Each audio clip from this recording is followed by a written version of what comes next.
Three, two, one, and we're live. So today we have on our podcast, George. How are you doing, brother? Good. Thanks for coming. I know you're pretty busy and you got a lot of stuff going on, but yeah, I appreciate it. Thanks for coming. Whenever the Hemulis ask, I'm here. So thank you. Thanks for having me. Awesome. Hey, just beginning, how was I just saw you got back from Hawaii. Yes. How was that? Loved it. I missed the food already. I saw the posts, but food it was posts. so fun. Nice. Just seeing how all the cousins grew up and everything. So Gotcha. any chance I have to go there, I'll go there. Yeah. What were you out there for? I went to shoot a wedding. Leka Kinikini, and he married Tisa Wolfgram. She's out there from Pearl City, and he's from Arizona, and they wanted to have their wedding reception in Wailua, Dillingham Ranch. So pretty location.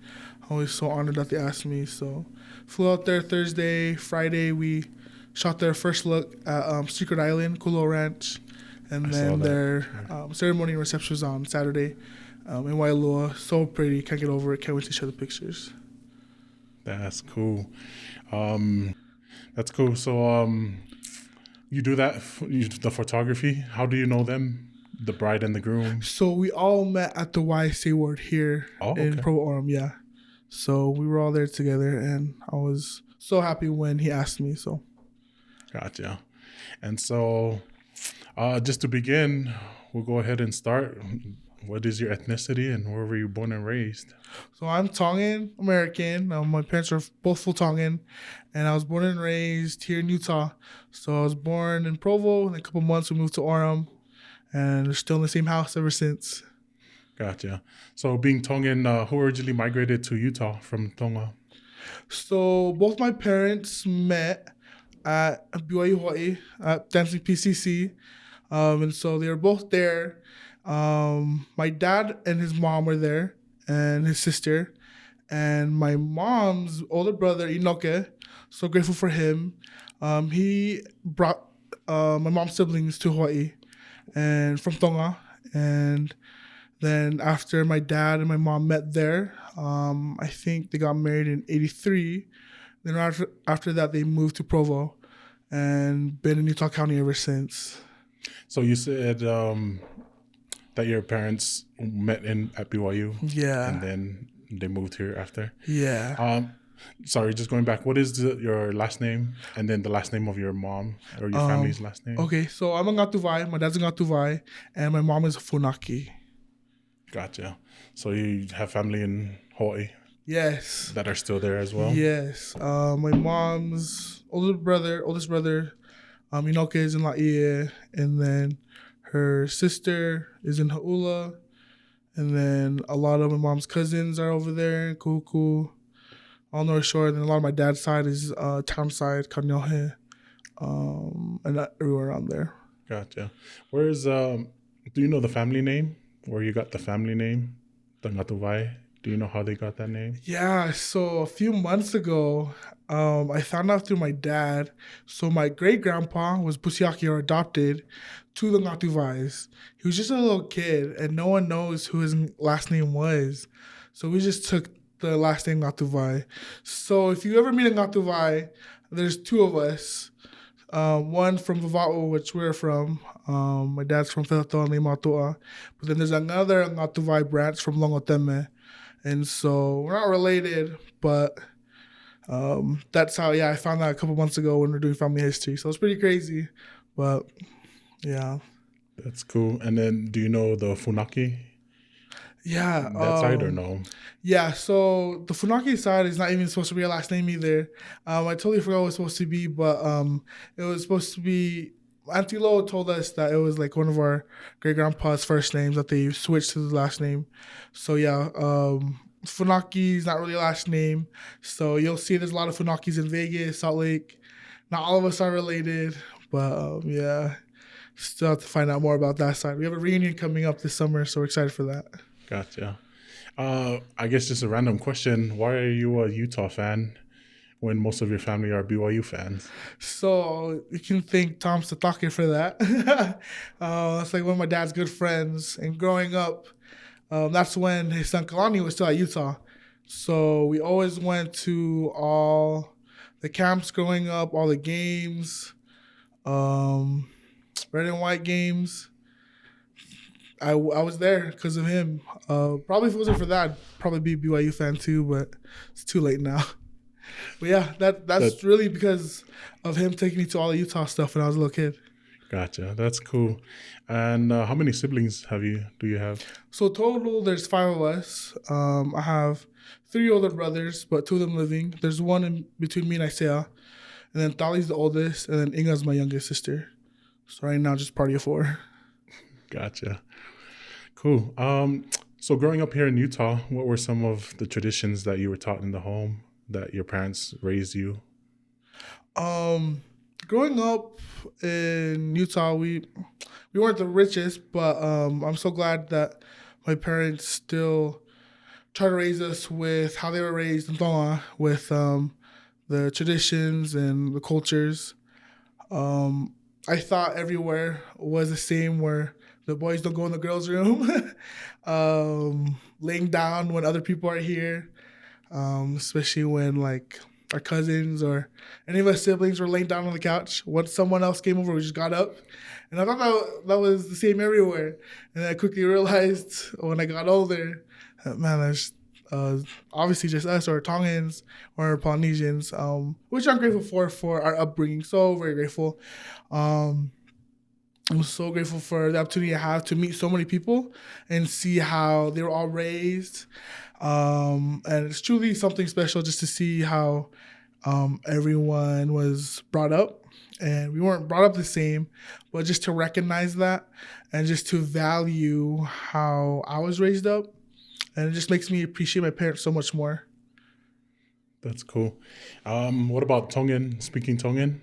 So growing up, my parents were really good about that, especially when we had my mom's mom, Grandma Now, was living with us, and my dad's mom, Grandma Anne. We were pretty good, and then over the years, just kind of got lazy, and I can understand it, but just speaking it is very subpar. You mentioned that your grandma lived with you. What are some memories that you have of your grandma? Both grandmas have been awesome, especially when I was a little kid. Both my parents were out working. So I remember I was still a kid, too young to go out with yacht with my dad and my brothers. And my mom was working during the day. So really, they were just there like our caretakers. Cooked for us, always cleaned. Always there to remind us get us up for scripture study, scripture reading in the morning. I just remember my childhood was them. I'm so grateful for them, that we had them to take care of us and watch over us while my parents were out working for us. Nice. You mentioned your childhood. What was it like growing up in Orem or in Provo and Orem? I really liked it, especially because I had so much family and cousins around. It would have been nice, or it would have been cool if I saw more polys in my elementary. That would have been really fun. But most times, there was only 2 or 3 of us Polynesians in the whole school, or even in my class. But as I got older, more and more Polynesians started to move into the area. And then junior high school, was really cool to see more people like me who I grew up with and be able to go to school with them. So that was really fun. So being the minority in elementary, was it hard finding your identity as a Tongan and American, or how was that for you? I guess now that you mention it, growing up, I didn't really have a problem because I was so proud to be Tongan. And there was only, I remember from kindergarten to like 2nd or 3rd grade, there's only 2 of us polys in my grade class. And it was just sometimes I couldn't, or I had to find ways to explain to my friends why I couldn't do certain things, like when they would come over, they're all Palangi, of course. Like, why does your sister have to come? Or like, they just don't understand the family aspect, right? Or so like, can you come over? Or like, no, I'm with my family. Like, you're always with your family. Can you just come this one time? I'm so grateful to be raised in like a tight knit family, and they just didn't get that or understand that, which is totally fine. But I guess there's times like that where I had to kind of explain to them, like, my cousins are family in town, so I'll see you next week. I'll see you at school, just not right now. Gotcha. Was there a difference between your identity when you were with other Polynesians and then when you were with your Palangi friends? I felt way more at home, more comfortable, more me when I was with other Polynesians, other Tongans. And then I felt like I was walking on eggshells when I was with my Palangi friends.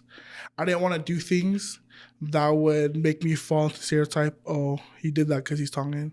Oh, he did that because he's Poly.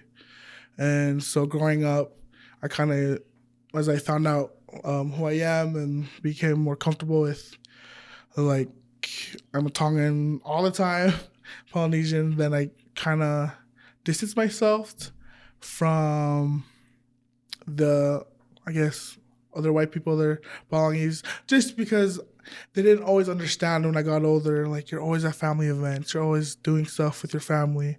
And I value my family time. And I didn't want friends who would always question that. I just wanted friends who would understand that. And so I found that understanding to be with my Polynesian friends, with my Tongan, Samoan friends. Gotcha.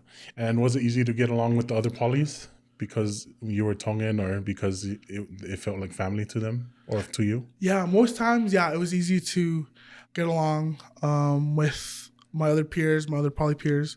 Obviously, there's every once in a while where, like, okay, we'll keep our distance. We can be friends from a distance or on social media. But for the most part, yeah, it was just, I guess, so nice to always be around people I grew up or similarly like. So I know you mentioned that you're proud to be Tongan. Was there ever a time growing up that you ever felt like too Tongan, or that you felt you weren't Tongan enough? yeah, well, I think all the time growing up, obviously, when my friends would come in, they would see, like, you know how people have mats or just rugs, but we would have mats, and I'd be like, oh, what is this? And I was like, don't you guys have one? Then when I got older, then I realized, though, obviously they wouldn't have a ngatu or a woven mat, in their house. But yeah, just helping them, see that, like, there's more to this world than what we have here in Utah. Yeah. And so hopefully we can help with that perception, with widening that. So is there a balance, between the American culture and the Tongan culture? Because I think that's why our grandparents or your parents moved to America, right? It was to, get a better life. And what are your thoughts on that? Is there the balance of Tongan and American culture? Yeah, I think at some point you do have to find a balance there. So obviously, you don't want to hide your culture or your pride, but also when you're in a new country, in a new land, there are some ways you have to, what's the word I'm looking for? Kind of live how they're living, do what they're doing. One example was, like, growing up. Obviously, I haven't been back to Tonga yet. I'm excited for our reunion in 2 years. But when you go back to Tonga, the hospitals, there's, like, nothing there. They'll just give you Benadryl or something, and there's, like, no privacy, and there's, like, no curtains or anything. And when a lady was explaining to us, a Palangi who made a Tongan, her experience to the hospitals there, my aunts and uncles kept saying, yep, welcome to Tonga, welcome to reality. That's how it is. Yes, that's how it is, but that's not the only way. It doesn't have to always be like that. We can make changes. And so kind of living in, I guess, in between the older generation and the rising generation, you're always trying to make peace. Like, yes, you grew up a different way, and we totally respect that. You've done so much for us, but now we're in a new country, in a new age, new technology. Things are changing, and we can't always do what you've always done to make it out here. And so I guess that's always been the balance of the struggle, even with my own parents. I'm trying to help them see that I'm so grateful that you guys came here to America, but it's not the same in 2020 as it was in 1984. And slowly they're getting it as they're seeing the changes and everything like that. But that's what I would have to say, is there's always that balance that you want to keep your culture, be proud of who you are, but also remember, in a new country you live in, there's new opportunities, things are different, how they're run, and everything like that. Well, yeah, just like you mentioned that, now with the new technology that we have and the new, the age of internet, we're able to have non-traditional jobs, and that's what we mentioned earlier. And I guess you've gone into something that, as a photographer. Can you talk to me and tell me about how you got into that business, or how you got into being the photographer, that you are now, Yeah, traveling and being able to do these shoots? man. So it's so funny how I became a photographer, because growing up, that was not one thing that ever crossed my mind was I want to be a photographer. So I was down at Snow College, did my 2 years down there, did my generals, and my whole life, or since I was a little kid, I wanted to be a doctor. And so I started photography because I needed money for school, for rent, because FAFSA only covered so much of my schooling. And I was playing football at the time, but I didn't get a scholarship. I was like, where's money going to come from? So I had to look for something, some side hustle. And Inga started it, actually. She took, I think, Vita's graduation pictures. And then it was after that it clicked in my mind, like, hey, I think that's our ticket to getting more money. Because I was seeing photographers everywhere in Utah growing like crazy. And I was thinking, what if I did the same thing too? And so we kind of started together. And after that, I really fell in love with it. My passion was there. It was like finding something I never knew I needed. And I'm just really grateful for that. And I just want to see how far I can take it. So What is the name of your business, or So your right now it's just photography? George Ngatuvai Photography. I started with my sister. She's busy with school at UVU. If she ever wants to come back, she has a job under me. But I just really wanted to do my own thing. So when you have more than one person in any business, that's more time spent where you have to, any decisions you make, you go to them, right? And I didn't really want to go to my sister for every little decision. I want to do my own self, do everything myself. I wasn't really wanting to, like, okay, how about this? What if we do this? I just want to do it on my own, make decisions right then and there. And so that's where George Ngatuvai Photography came. Just wanted to branch out and do my own thing, and see how far I can go. So you mentioned passion. Is it safe to say that you found your passion in photography? Oh yeah, I really love it. Um, so after Inga started with Vita's pictures, I think that was in like 2017, or yeah, something around there. And then I was like, okay, how about we start doing weddings? And my cousin, well, both my cousins got married. They met at my mission homecoming. So my niece on my dad's side married Tukuluade, which is my cousin on my mom's side. And so I think they had a photographer, but that was like my first wedding I shot so I could get experience to build my portfolio. And then ever since then till now in 2019, I've shot, I think, 20 weddings since then. So it's been pretty cool. Have you done any collaborations, or what other projects have you worked on? So this year, I have my passion project that I have for this year. So back in October, I was writing down my goals that I have for this upcoming decade. And then I wanted to make goals for also this new year. And the whole goal behind my passion projects was I wanted to do a creative shoot passion project once every month. And I wanted to collaborate with as many Nesian visuals or artists out there as I can, just because I wanted to push our community out there. So I've been trying to look for different makeup artists, hairstylists, models with some Pacifica descent. Because I would really love to focus on our people and just to really get them out there. So January was really fun, where I really wanted to start off with remembering culture. So I did that Taonga, a Tongan shoot with Chastina Tuha. So grateful for them. And Kanin Mulitalo was our makeup artist. And then now I'm just getting ready for February's passion project. I'll wait till I unrelease to release it, and you'll be able to see that. And so I'm excited for these new models, new makeup artists, and new hairstylists I have to work with for this month. What's it been like, or when was your first trip that somebody paid for you, and what was that feeling like? It was so cool. I freaking loved it. That's when it sunk in that I think we can do this. I think we're doing okay. I think the first one, man, I can't remember. It was sometime last year. Oh, it was in February. The Texas wedding.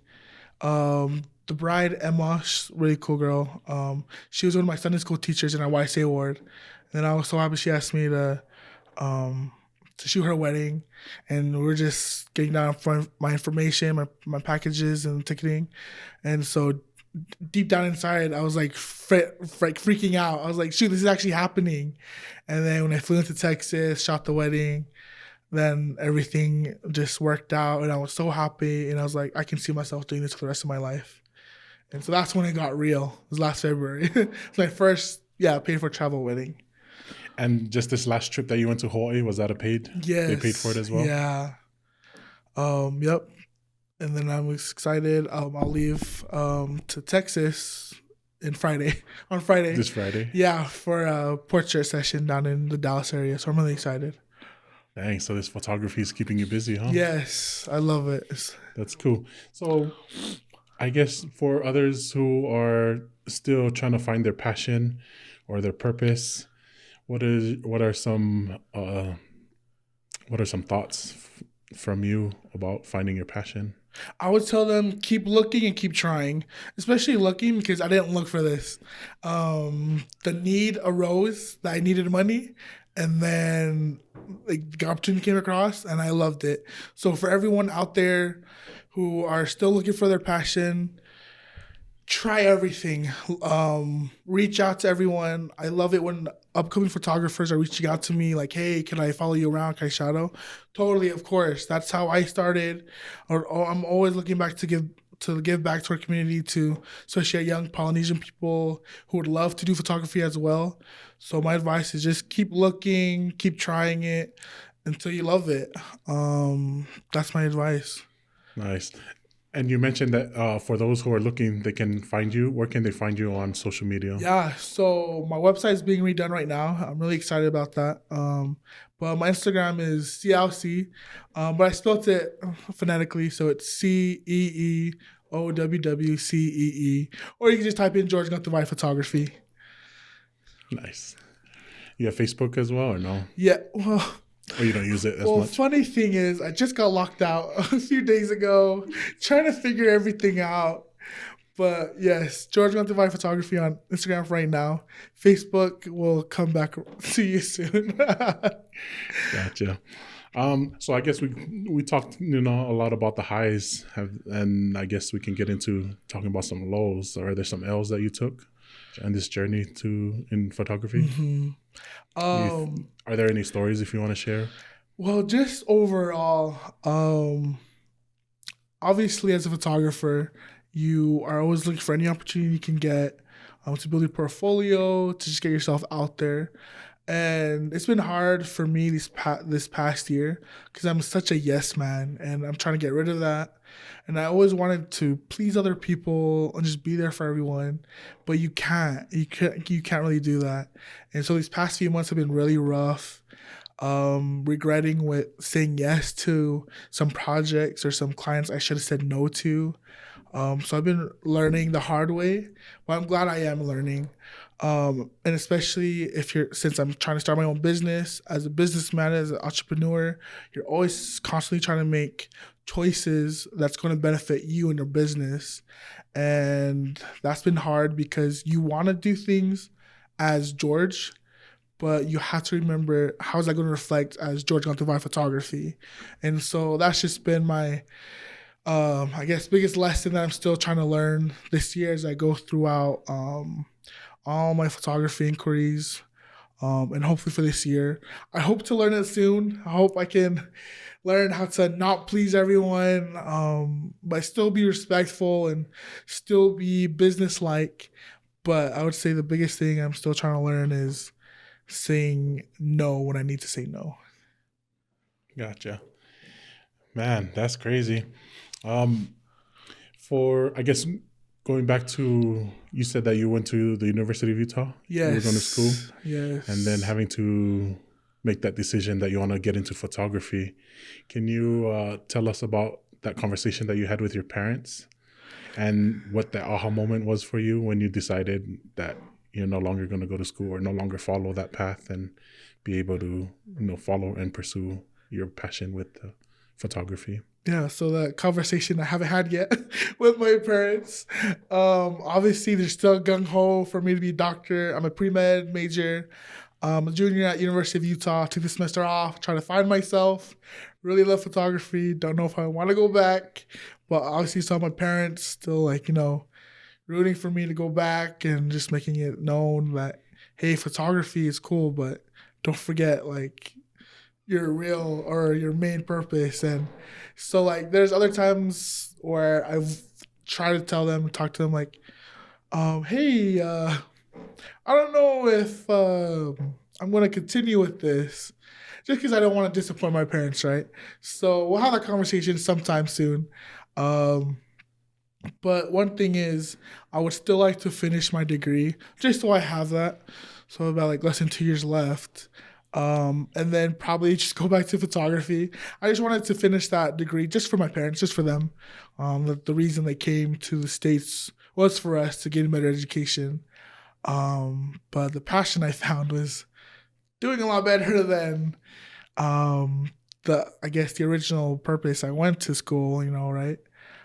So everything is still up in the air. Everything still is unsettled right now. So until then, I'll get back to you on that conversation with my parents. Oh, my bad. I think I just threw it out there. No, you're good. I know that you were a photographer for David Rhythm. Yes. How was that? How did that opportunity come up? So grateful for him. Thank you, David Rhythm, for taking a chance on me. So it started when I got the job starting to work at Sweets. So I was still at Snow College, finishing my time up there. And on top of photography, I was like, shoot, I still need a side job. I still need money. So on the weekends, I would come home and work at Sweets. And then when I was working there, we talked and they found out I was getting into photography.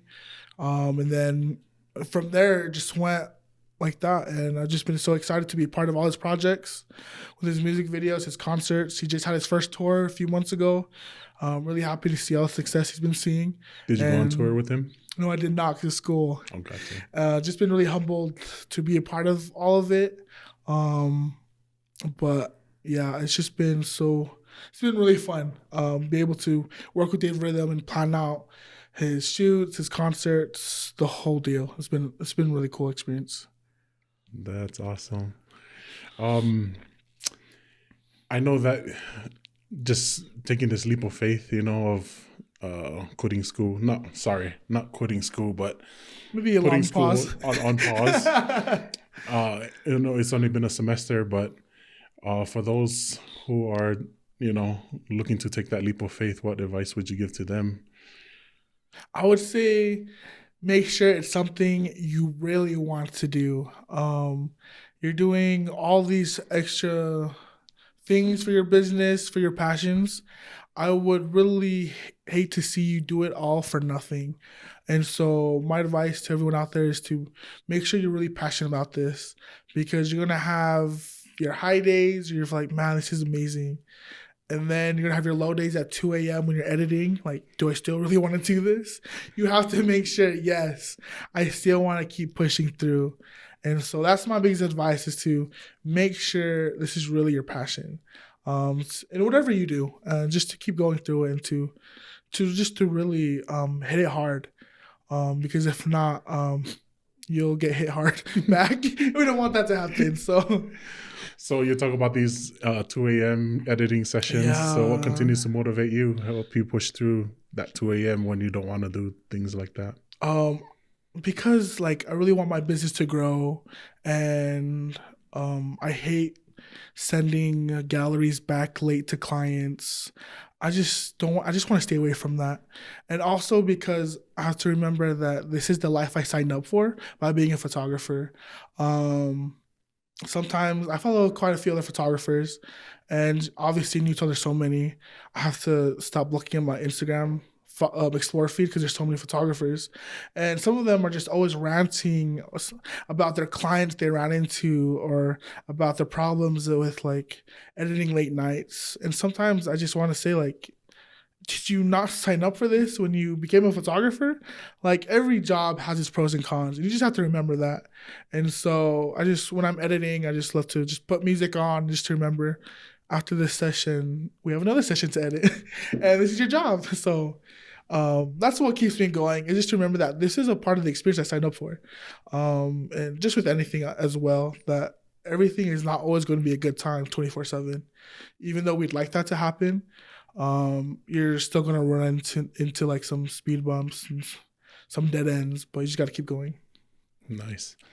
If you could have started sooner with being a photographer and finding your passion, would you have started sooner? Oh yes, yes. After falling in love with it, I wish I would have started like in junior high or elementary, high school. But you can't go back, so just keep going. Why now. don't you think you started earlier, or what could have helped you start earlier? That's so funny. Because this whole thing came about with the need of money.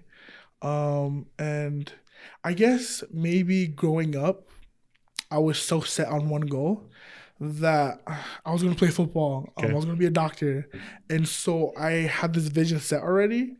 And I guess anything else outside of that was irrelevant. And so I guess I saw it as a waste of time because it wasn't helping me reach my end goal. And so I guess having that mindset was kind of not worth it, because if you look at me now, quit football at Snow, not really wanting to be a doctor anymore. And so I wish everyone just would just have an open mind to everything and anything, because you never know what's going to come your way. I like that. So for you, what does success look like? Success looks like having everything secured. I like that word secure because you don't have any second thoughts about it. And so obviously money would be nice and that's going to be great. But with my business, I want everything to be secured. I want my parents to be secured, my family, my siblings, me secured. And whatever that means financially, and if mentally that will help me with my goals, then that's a successful life for me. Nice. Have in this journey that you're on right now, have you ever second guessed yourself? Look back and be like, you know what the heck am I doing? Oh, all the time. There are some clients that I booked, and I was like, shoot, I wish I saw the red flags earlier. But I've been learning from those experiences, and I'm glad for them actually, because if it never happened, I'm glad they're happening now and not later down the road when it could have been even worse. So I guess just whatever experience comes your way, just take it as a learning experience. Who are some photographers that you're wanting to work with? Oh, there's so many.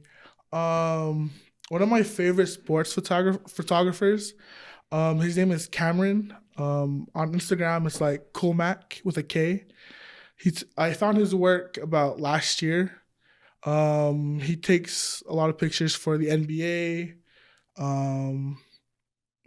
this high school that LeBron's kid goes to, and he's just such a cool photographer. I'd love to work with him. There's so many wedding photographers. So I love wedding photography, but then I also love sports, concerts, and fashion. And so I have like different photographers for each section that I would love to work with whenever the day comes. And so I'm just trying to work hard so they would try to notice me and just work with them. That's cool. If you could pick one, which one is you have a more passion for? I think sports. Sports. Yeah. I guess just growing up and doing it your whole life, huh? Yeah. And ever since quitting, I do low key miss it. And I want to use photography to stay as close as I can to it for as long as I can.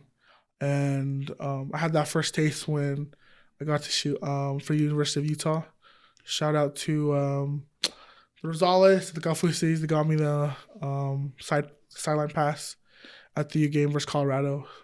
And that's when I freaking loved it. And I was like, I would love to do this for the rest of my life.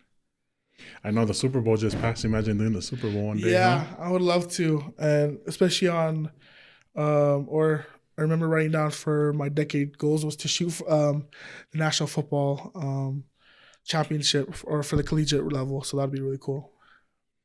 Crazy. So, what do you find yourself doing with your free time? I know you're a busy person. Well, I wish I had a free time.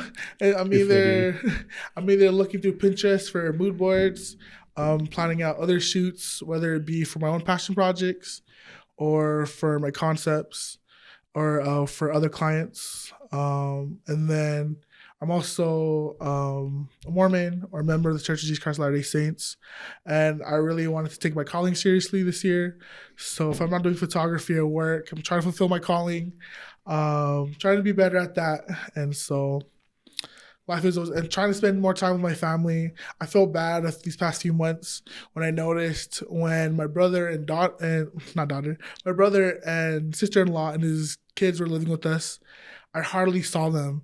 I was either on the go shooting or editing, and when they moved, I missed them, but I missed out on the opportunity, and so I love it every time they come over to the house. I try to like put my laptop away and try to go spend time with them. Because I just felt so bad when they were living with us. I hardly saw them because that was all on me. And when they moved out, I like took it for granted, and that's when it hit me. Like, shoot, you are a photographer, but you also need to spend time or make time for what's really important. Nice. That sounds a lot stressful. So, for you, how do you manage stress? Um, Now that I think about it, I have to have stress to keep going, and so I don't mind it at all. It makes me want to work harder and faster. I can't think of a time when I broke down or anything, just because I need stress. I need it to go. I need to be doing something, and I need to be doing it like at a fast pace, Gotcha. or else I feel like I'm doing nothing. And yeah, I don't want to feel like that. What do you think Polynesians can teach the world? I think Polynesia can teach the world a lot of things.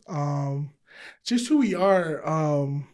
Obviously, I'm trying not to be biased, but just like we're genuine people. Our stories that we have to tell, our traditions, our cultures, just how we react with other people. Just this, I guess, this glow about us that we have to share with the rest of the world. Um, I would love to see more of our people up on the big stage sharing what we have. I know for you doing, photography, what are some other jobs that you see Polynesians doing that, aren't the typical jobs? Ever since I saw everyone posting on Instagram, was it a film director, the Mari guy? Oh, yeah. Yeah, that was really cool seeing that. Because until then, I never saw any or never knew of any Polynesians in that um career space before. So that was really cool to see.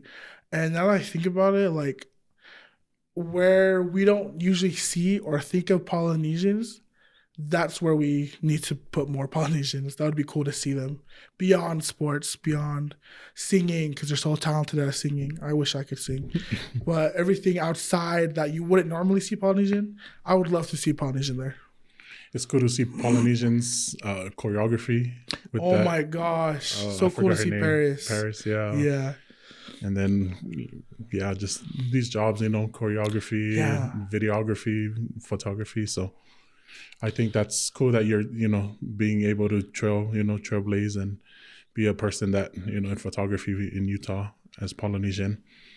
So I think that's basically all I got for now. Thanks again for coming on and sharing your story. Yeah. I really appreciate it. But to end, I have a few questions that I want to ask you. So Yeah. just, I guess the first thing that comes to mind, go ahead and share it, and we'll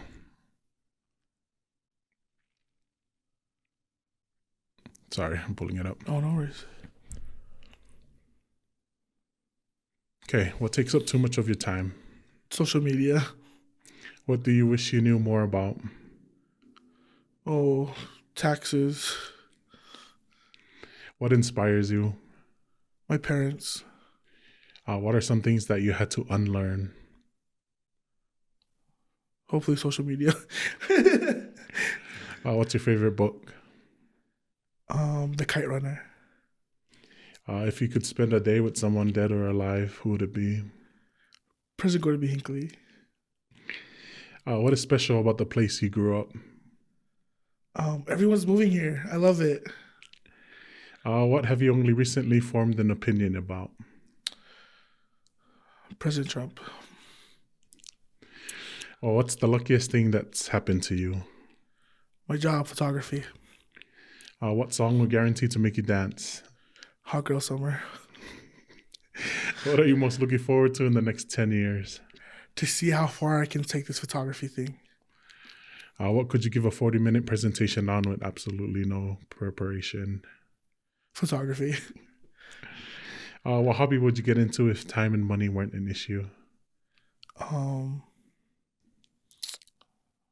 That's some outdoor thing. I always want to go try rowing boats or something. Even though I can't swim. Looks fun. When people come to you for help, what do they usually need help with? Money. Oh, can I borrow 20 then? Soon, guys. I'll Venmo everyone soon.